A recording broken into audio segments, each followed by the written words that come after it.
So what I want to do today for the main topic is I want to talk about AI and specifically something that I found with its image generation and the perspective problem. That's what I'm calling it. And I have a bunch of images I want to show you from some of my articles. So I use ChatGPT specifically for two things.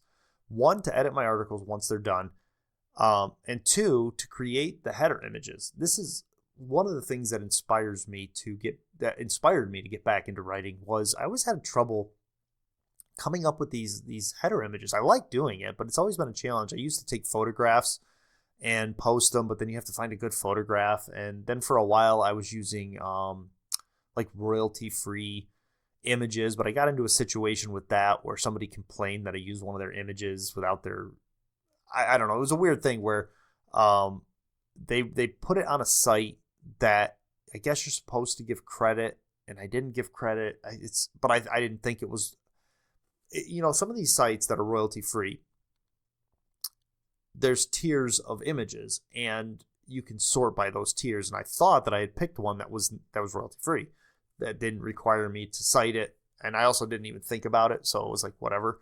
But the guy was like, made a joke about it on Twitter at the time. And I was like, dude, I didn't even know. So then as a result, I went to just using one general image. So ChatGPT being able to do the editing and the actual header images has been such a relief, because those images are yours according to what I've read. So they become yours and you can use them for your articles. So it takes a lot of the thinking and effort out of that aspect so I can focus on the content. But so when I make these images for articles, I usually feed the article into ChatGPT for editing. And then after it's edited the article, I then use the content from the article to help, brainstorm what the image should look like. I have it create it and we go back and forth. And a couple of times when I've done this, I've run into this. It's a common problem. And the best way I can describe it is it's a perspective problem that AI has trouble, getting the right perspective. And the first time this happened to me, severely, where, this was the worst example of it, was this picture. I'm trying to put these up. I have these labeled, so I'm going to try to go through these one at a time. Hopefully I can jump through. But it was this article is called Solving Conflict. You can find that on the Substack if you do a search through the content. But this is an article I wrote after a bird got into my basement. I wrote this article talking about how me, my son, and my wife all came up with different ways to get this bird out of our basement. And I turned it into a teaching moment for how to solve conflict. But the point of the article was we were trying to get the bird to go out of the door. And so I prompted AI, ChatGPT, to come up with an image of a bird flying out of a door. I'm telling you, no matter what I did, this bird would never face out the door. And I tried different things. I got real sarcastic. Sometimes I get real sarcastic with ChatGPT. And I'll start being like, oh, you see, there were a couple times where it just created the same image. And this was the most, I couldn't find my actual chat with this, but this was the most egregious of them, because the AI actually thought that this was facing out the door. And then it later corrected itself and said, oh, I see what's happening. All the images that we have as a reference point don't show a bird going out. They're always going in. And then it always blames the image generator, whatever that's about. You're the image generator, but apparently it uses software behind the scenes, whatever. But this was the first time that I came in contact with it, and I haven't had too much trouble with it since. But then our article that's coming out next week, let me see if I can get this one here. So I wanted a header image to paint that picture that I talked about earlier of a line of people going to an auditorium where they have to sign in. And the article was titled "People Love Tyranny." This is going to come out next Wednesday, this article. And this was the first image that it created. Basically what I wanted was this line of people going into the auditorium. And then this that represented embracing tyranny, like just going along with the crowd and following what everyone else is doing. And I wanted one person looking from the line, like considering maybe I'll just choose freedom instead of whatever this is. And so I wanted that represented. So I prompted it to do an image with a line of people waiting to sign in and going into the auditorium. And the way I was perceiving it in my head was from the position of the person taking the sign in. So like me, right? Like if people were in a line, I'm looking this way, I would be looking at that line. The auditorium would be behind me, maybe visible this direction. And then in the back was going to be this, I showed you this image here. Hopefully I have it up there. Of in the background where somebody could turn around and leave the line and go to freedom. I thought that was pretty obvious, but it came out with this. And what's weird is if you notice, the people are signing in and then they're leaving out the door, which is the exact opposite of what I was going for. I wanted there to be a distinction between the people who are choosing freedom to leave the line and go out the door and the people who are going into the auditorium and going along with the crowd. So I wanted those to be two distinct things. And the way I was describing it perspective-wise was towards the foreground was the way towards tyranny, and away from the foreground was the way towards freedom. That was the idea. And so first of all, the sign-in sheet is behind everybody, and then they're all in line to go out the door. So I'm like, okay, well, it's first try, right? So you're like, I'll give it a shot. So I explained why that wasn't going to work. So then it came up with this one where I asked it to put the person who was considering leaving the line in the line because I didn't want them just like way off to the side.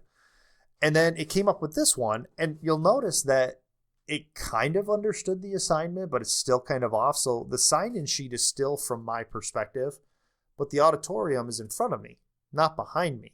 So like positionally, I wanted this to look a little different, but it's getting closer now. But notice that while it was able to get everybody half the people going into the auditorium, if you in the foreground, notice in the background, everyone, there's still a line to go out the door to freedom. And through all this conversation, the lady who's contemplating going to freedom is now looking the wrong direction. So it's like, okay, it's got this weird perspective problem where it doesn't seem to understand which direction. So I start using words like background, foreground, left, right, trying to get it to understand. And I went through a couple iterations of this, and I finally gave up. And I think this is the final image. I didn't confirm this, but I finally came up with this image where this at least captures most of the people coming to the sign-in sheet, not going away from it, but coming to it. You also have this perspective where some people have already signed in and they're going into the auditorium. So we're getting closer to what I wanted. But notice on the left background, so there's the woman considering leaving the line. She's looking the wrong direction, but this captures what I wanted anyway. In this image, she's considering, like she's leaving and thinking maybe I'm making the wrong decision to go to freedom, so that I can live with that in terms of what I wrote with the article. But notice in the background, I still have people wanting to go out the door, which the whole point of the article was like, you're the only person, like it takes one person to, like I wanted everybody in the line to choose to go along with it, and then to have the one oddball make the choice to go the other direction. But I lived with this one. I did tell it for no reason. I told the ChatGPT that, like, by the way, notice that in the background, we still have people going out the door that I want nobody going out. But it captured it for the most part. So what you're seeing, though, is you're seeing this difficulty with AI to understand foreground, background, and just general perspective of like positions of things and how they should be or how you're describing them. Now, some of that could be the way I'm describing it, but what I want you to understand is like with each image, I describe parts of it and say change it, and it can't. It literally cannot do it. Now, this last one, this is for that article I was talking about, and this does not, I ended up scrapping this one altogether, but this was for that article about boomers that I was telling you about that I'm writing.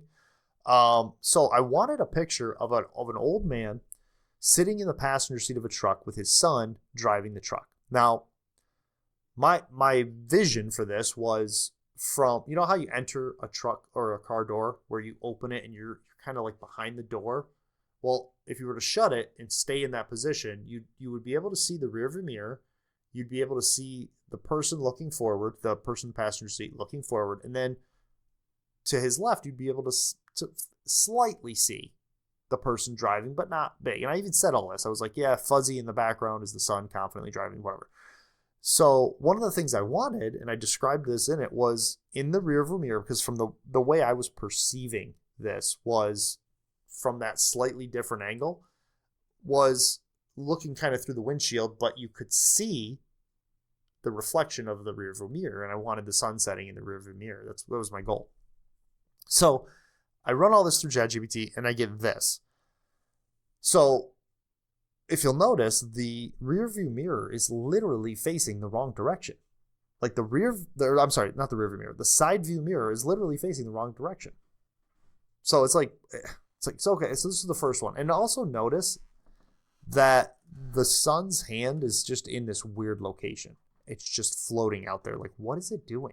Like, why that? So anyway, so then I was like, okay, this is a normal first run, by the way. It's like, okay, we got to make some adjustments.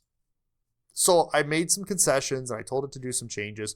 So what I suggested, since it was going to have this weird forward side angle, like looking back instead of looking forward, I decided to go, okay, let's show me the back of that, turn that side view mirror around, but then we can have the reflection. So I was trying to work with it. So then I get this, and this wasn't too bad, right? This is okay. But then it really starts to bother me that the sun's hand is floating. Like, it's nowhere. It's just like, what is it doing? Now, you could imagine that it's on the stick shift, but I didn't say anything about having a stick shift or it being on it. What I wanted his right hand on the steering wheel and his left hand relaxed on the door because he's confident. That was kind of what I was trying to portray, but it keeps giving the right arm, and no matter what I did, his right arm, no matter how I tried it, it kept putting him in this position.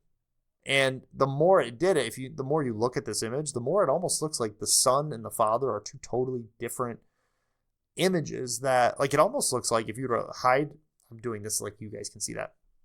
If you were to hide the father, the son's arm almost looks like it's on the side view mirror all the way out the other side. It's like, what are we doing?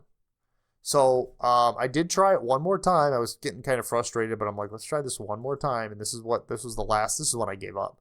So it's like, it keeps moving his arm, but you notice now it put, in order to fix the fact that the arm was floating, it put like a center console in the truck, which some trucks have it, but this is clearly an older truck that wouldn't have it to be a single seat, bench seat across. So it's like, okay. So what it tried to do was, instead of putting his right hand on the steering wheel and his left hand on the window, it tried to put something under his arm to justify what was going on there. So I show all of this and I share all of this because AI clearly has this weird, like, and I see it in the images, but it makes me wonder, like, it has this perspective problem where it doesn't seem to always understand the perspective that is being described by the person, like, coding it or prompting it or whatever. And that inability to understand perspective the way humans understand it got me thinking about, like, what other mistakes could it make in other real world, like things that we might expect AI to be doing in the next few years. So I got to thinking about it. It's like, if AI has a perspective problem, and it perceives things, like commands, the wrong way, what does that look like, for example, when, like with a self-driving car? It's like, okay, so you can't seem to get the perspective right on this particular issue. And that might only be like for example, I think there was a story of one of these Waymos, like, driving directly into there was a bridge, and it just drove directly into it. And we've all seen that, where like a Google Maps or an Apple Maps will tell you can go somewhere and you can't. What happens when the AI uses the data that's available to it, and it's not accurate data, and it just confidently pushes through? That could be a police barrier. It could be like a temporary concrete wall to, for road work that hasn't been updated in the system. And you say, oh, well, that's what the cameras are for. But this is my point. Like, with the cameras, is it able to, like, do these flaws appear in these other systems? I don't know, but it gets me wondering, like, so what if we start using robots for surgery, and you start giving it plots and points and to do a surgery and its perspective is slightly off. The thing that stood out to me, particularly when I was doing the bird one, because the bird one got me really frustrated because it was the first time it happened. I'm like, dude, what is your problem? Like I was arguing with AI. And what really bothered me about that particular chat was there were a couple of times where I said, do you see how this image is exactly the same as the other one in terms of perspective? And it was like, no, in this one, the bird is flying out the door. And I'm like, no, it's not. And then its response would be to generate another image the same. Like a different style, colors would change and whatever, lighting would change, but it'd be the same bird flying in the door. And you're like, okay. And I went through probably 20 iterations of that one. And then I ended up using the one with the bird flying in and just left it alone. But if it has this perception problem and it comes with that confidence that it's correct, that's a problem. Like when I look at AI through the Uncredible lens, on the one hand, I see all this opportunity. I mean, you hear, hopefully if I did things right, you hear the new introduction. I created that song from text prompts, right? It took a while, a couple, just like with the images, you generate one and go, I don't like that, generate another one, just kind of that kind of thing. But it has its advantages, like with editing, image generation, music creation. I know people are using it for video, but then there's this other side of it to where it's like, if it's not able to see its own problem and it's wrong, how is that going to work in the real world? Like, what is that going to look like? And it's concerning to me because when I was writing for medium.com, and medium.com, you have to submit your articles. You don't have to, but you can submit your articles to what they have what's called publications, and some people run publications. And for running publications, they get more readership and more traffic, something like that. And so you join these publications. And I remember the first time an article that I wrote got rejected because AI scanned my article and deemed that it was too much AI, and it was no AI. Now, the reason I know that is because it was an article that I wrote in conflict with somebody who was saying you shouldn't use AI. And I thought, okay, well, in order to respond to this, I probably shouldn't use AI, even though I was using it at the time. And it was the first article that got rejected for using too much AI, and I used none. I didn't even let AI edit the thing. It was the first time I'd done that too on Medium. And I was so frustrated. Because I was like, AI is telling somebody that my writing is artificial intelligence, and it's not. And what I'm finding is people who write specifically will intentionally put errors in their writing so that AI will dub it as not AI. And so like you could have AI edit a whole article or even write a whole article and then go through and then like botch some things up, and then AI is going to miss it. And it's like, we're headed towards a world where people are going to be using AI, and the question is going to be, did you use AI to help you? And artificial intelligence could potentially be judging actual intelligence, that's a different kind of AI, actual intelligence, as artificial. And here's the scary part. The scary part is that people who do not have actual intelligence will believe the artificial intelligence over the people who have actual intelligence. Imagine this conversation. Let's say you're in, so here's something new that's happening at my work right now. We are doing our reviews. And one of the things we have to certify is whether or not we're allowed to use AI to edit and to help whatever. You're allowed to do it. But you do have to certify whether or not you did. Here's the question. Let's say I don't use AI. I have a master's degree. Let's say I write it in a way that polished, edited, comes out clean. I do my work the right way, and it comes out and AI says, you used AI. But I didn't, right? I factually did not use AI. And then I click the button that says, no, I didn't use AI. Am I going to find myself in human resources for lying? Right? Am I going to have this conversation where somebody's like, you're allowed to use AI? There's nothing to be ashamed of. It's like, I didn't use it. Well, see, the problem is the lying about it is the problem. We want you to use AI. We encourage using AI. Like, I can see that conversation happening. It reminds me of a situation that happened in college where a friend of mine did not what do they call that when you take someone's words and you don't cite it? he did not plagiarize somebody and was accused of doing it. And it was a whole investigation. I think they did find out that he didn't actually plagiarize. It just happened to be that his words were pretty close. That's the weird thing about research papers is everybody's using the same sources, and we're human, so we're going to write similar. But he did not intentionally plagiarize, but he got in trouble for it, and he didn't do it. That's a weird feeling when you legitimately didn't do something and someone accused you of it. And I have a feeling that we're headed that direction with AI, that there's going to be a lot of weird conversations about like people trusting AI. I genuinely think that might have been part of this Iran war, this bombing of this, the famous bombing of the Iran school, girls' school. I think part of that was AI. I think they used AI to assess that, and then they just took AI's word for it and made a mistake. And it's like AI is working off of old information, and that's not good, right? Like that can have real world consequences that we're gonna have to figure out how to separate artificial and actual intelligence. It's gonna be tough to do. So I guess my look at this through an Uncredible lens is that AI it's moving fast, and it's putting us in a world where we get great benefits from it, but with it having these issues of perception, making these errors, and then people not noticing them and just moving forward, it does create a weird conversation about like self-driving cars and who's like for example, if your self-driving car crashes, whose fault is it when AI messes up?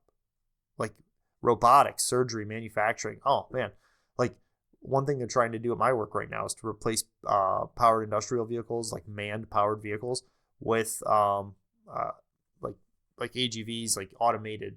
What happens when one of those hits somebody? And then, somebody says, oh, well, that's impossible. Those can't hit people. They have sensors. What if it perceives it wrong? Like, what if it misunderstands depth or something and didn't understand forward, back, whatever the command is?